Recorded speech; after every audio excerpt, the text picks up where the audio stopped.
네, 그럼 검찰 취재 기자를 연결해서 좀 더 자세한 소식 알아보도록 하겠습니다. 박정욱 기자.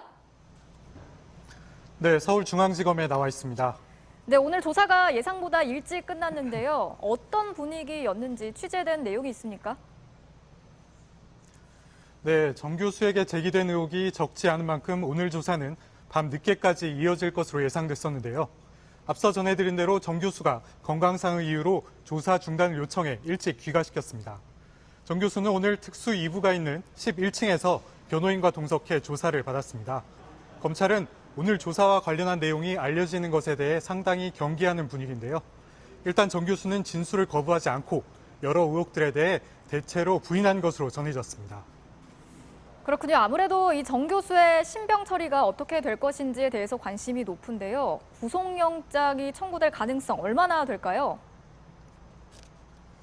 네, 검찰은 일단 정 교수를 일찍 귀가시키면서 추가 소환을 통보했습니다.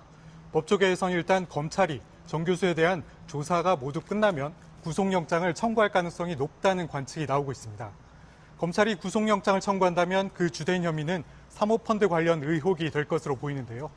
법조계에서는 검찰이 구속영장을 청구하더라도 정 교수가 사모펀드를 사실상 소유했다거나 또 오촌 조카 조 씨의 횡령범죄를 공모했다는 사실이 입증돼야 구속영장이 발부될 것으로 관측하고 있습니다.